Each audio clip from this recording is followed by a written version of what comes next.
Hello বন্ধুরা, আমি শাকবর্ণিল। এখন আমি করবো চান্দু মান্ডেত্তি পরিচালিত, নাগা চৈতন্য এবং সাই পল্লবী অভিনীত নতুন pan Indian release থান্ডেলের review.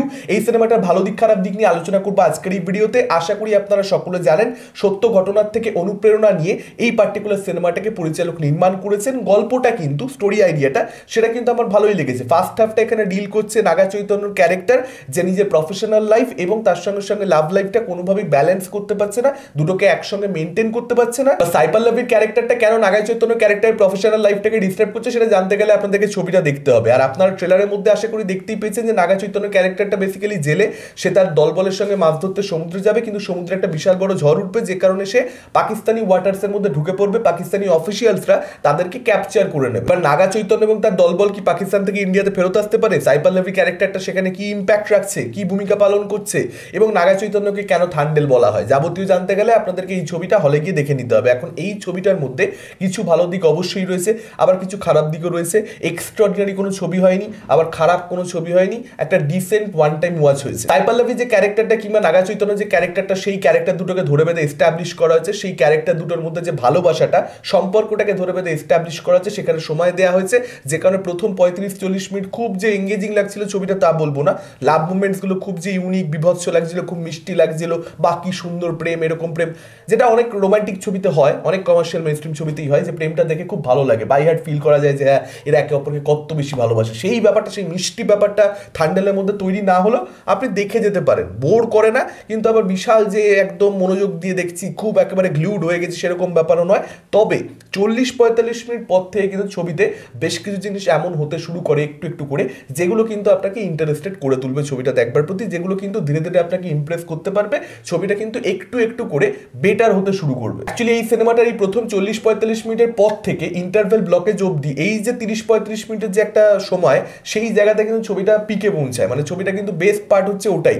Extraordinary সেখানেও আমি বলবো না, কিন্তু সেই জায়গায় আমি সবচেয়ে বেশি গ্লুড হয়ে দেখছিলাম আর কি, সবচেয়ে বেশি মজা লাগছিল ওই জায়গাটা দেখতে। এবং সেখানে কিন্তু এমন জিনিসপত্র ঘটে যেটা ট্রেলার দেখবার পরবর্তী থান্ডেলের আপনি প্রেডিক্ট করতে পারবেন না যে এরকমভাবে ছবির গল্পটা এগোতে চলেছে। ঠিক সেরকমই কিছু জিনিসপত্র হয় যেখানে ইন্টারেস্টিং হয়ে যায়। এবং সাই পল্লবীর যে ক্যারেক্টারটা, সেই ক্যারেক্টারটা কিন্তু যথেষ্ট স্পেস আছে। মানে সাই পল্লবী একটা ছবির সঙ্গে যুক্ত হয়েছেন মানে তার গল্পে ইনভলভমেন্ট থাকবে, সে কিছু করবার জন্যই ছবির মধ্যে রয়েছে, জাস্ট লাভ ইন্টারেস্ট হওয়ার জন্য নেই। ট্রেলার দেখে যেটা মনে ছিল যে জাস্ট হিরো লাভ ইন্টারেস্ট, মানে প্রতীক্ষারত নারী, সেটা অবশ্যই ছবির মধ্যে রয়েছে। প্রতীক্ষারত নারী এখানে সাই পল্লবী ক্যারেক্টারটা আফটার অল, কিন্তু শুধুমাত্র সেটা নয়, আরো অনেক কিছু কিন্তু প্লটে জায়গা রয়েছে সাই পল্লবী ক্যারেক্টারটার, অনেক কিছু তার করবার রয়েছে। এবং যে কারণেই সাই পল্লবী ছবিটা সাইন করেছে, কেন করেছে প্রপারলি আপনার ছবিটা দেখলে বুঝতে পারবেন। একটা জায়গাতে রীতিমতন ডায়লগ রয়েছে যে লেডি থান্ডেল, মানে এখানে নাগা চৈতন্য ক্যারেক্টারটাকে যতটা স্পেস দেওয়া হয়েছে, যতটা ইম্পর্টেন্স দেওয়া হয়েছে, এখানে প্লটে কিন্তু ততটাই ইম্পর্টেন্স বা ততটাই রেসপেক্ট সাই পল্লবী ক্যারেক্টারটা পাচ্ছে, বা সাই পল্লবী একজন অভিনেত্রী হিসেবে পাচ্ছে। তো সেই জিনিসটা আমার ছবির মধ্যে অবভিয়াসলি ভালো লেগেছে।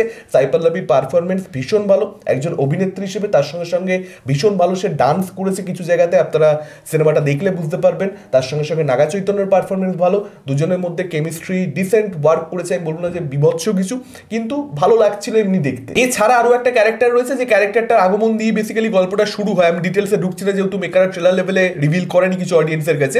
সেই ক্যারেক্টারটা কিন্তু আমার বেশ ভালো লেগেছে, যদিও এই ধরনের ক্যারেক্টার আমরা প্রচুর দেখে ফেলেছি, নাথিং নিউ, কিন্তু এই ধরনের ক্যারেক্টার বারবার সিনেমাতে দেখলে বারবারই দর্শকের কোথাও একটা ভালো লেগে যায়।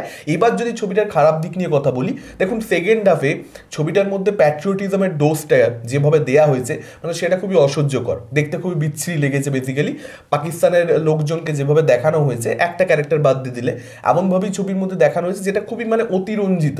না, আমার মনে হয় এরকম একটা সাবজেক্ট, এই সাবজেক্টের মধ্যে অনেক কিছু ছিল, যে কারণে বললাম স্টোরি আইডিয়া কিন্তু ইন্টারেস্টিং ছিল, খুব ভালো একটা ছবি হতে পারতো। কিন্তু ডিরেক্টরের মধ্যে, তার গল্প বলার মধ্যে একটা ম্যাচুরিটি থাকা দরকার, একটা সাটেলটি, একটা নুয়ান্স থাকা দরকার। সাবজেক্ট যদি এরকম হয়, মানে আপনি যে কোনো সাবজেক্ট নিয়ে যে কোনো কিছু দেখিয়ে দিতে পারেন না, মানে কতটা ফিকশন আপনি অ্যাড করবেন এবং সেই ফিকশনটাকে, মানে ওই ফিকশনাল পোর্শনটাকে আপনি কীভাবে অডিয়েন্সের সামনে রাখছেন, সেটার উপর অনেক কিছু ডিপেন্ড করে যায়। মানে ভারতবর্ষ এবং পাকিস্তানের মধ্যে সম্পর্ক কি সেটা আমরা সকলে জানি, সেরকম একটা সাবজেক্ট তুললে একটু ম্যাচুরিটি আমি একজন অডিয়েন্স হিসেবে ডিমান্ড করি। এখন সেটা আপনি না করলে আপনার ভালো লাগতে পারে, যেমন ধরুন গাদার 2, আর এমনভাবে ছবিটা প্রেজেন্ট করা, মানে সিরিয়াসলি বলছি, এই ছবিটা আপনার থান্ডেল দেখুন, আপনার কিন্তু মনে হবে, আমার অন্তপক্ষে মনে হয়েছে বেশ কিছু দৃশ্য এরকম রয়েছে যেগুলো দেখে মনে হচ্ছে গাদার 3 দেখছি। মানে এটা গাদার 3 বলে জাস্ট এখানে আপনি নাগা চৈতন্যের জায়গায় সানি দেওলকে বসিয়ে দিন, এটা বিভৎস কালেকশন করে দিয়ে বেরিয়ে যাবে। ক্যাজুয়ালি খুবই ক্যালাসের মতন জিনিসপত্র আমরা ক্লাইম্যাক্সের দিকে, যত ছবিটা শেষের দিকে এগোয়, খুবই অদ্ভুত কিছু জিনিসপত্র হতে দেখতে পাই যেগুলো রিয়েল লাইফে একেবারেই এরকমভাবে হয় না। মানে এই যে কাজকর্মগুলো, আমি ডিটেলসে ঢুকতে পারছি না, কিন্তু সেখানে যা দেখানো হয়েছে সেগুলো খুব সিরিয়াস ইস্যু, এবং সেই ইস্যুগুলো মানে কি রিজলভ করা দুটো দেশের মধ্যে, এটা খুব টাফ একটা ব্যাপার এবং খুব সময় সাপেক্ষ ব্যাপার। যেরকমভাবে ছবির মধ্যে দেখানো হয়েছে, মানে তাতে করে গাদার 3 ছাড়া এই ছবিটাকে আমি আর তো কিছু বলতে পারছি না। আর সেরকমভাবে কোনো টেনশন অ্যাকশন সিকোয়েন্সেসে তৈরি হয় না, সেরকমভাবে অ্যাকশন সিকোয়েন্সগুলো দেখতে যে খুব মজা পেয়েছি তা নয়। হিরোর প্রেজেন্স ঠিকঠাক, নাগা চৈতন্য খুব এক্সট্রাঅর্ডিনারি নয়, সেও যে অ্যাকশন সিকোয়েন্সটাকে বিভৎসভাবে পুল অফ করে দিচ্ছে ব্যাপারটা সেরকম নয়, ঠিকঠাক কাজ সে করেছে। অ্যাকশন সিকোয়েন্সগুলো বিভৎসভাবে ডিজাইন করাও নয়, এবং ব্যাকগ্রাউন্ড মিউজিক সম্পূর্ণরূপে লেট ডাউন করেছে।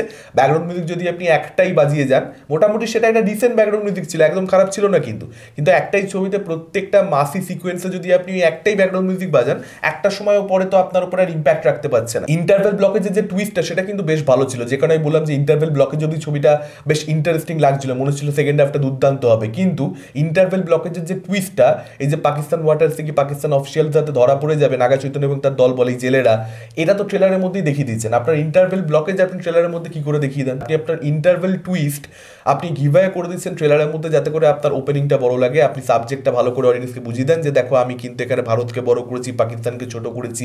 মানে এইভাবে হতে পারে না, এইভাবে জাস্ট হতে পারে না।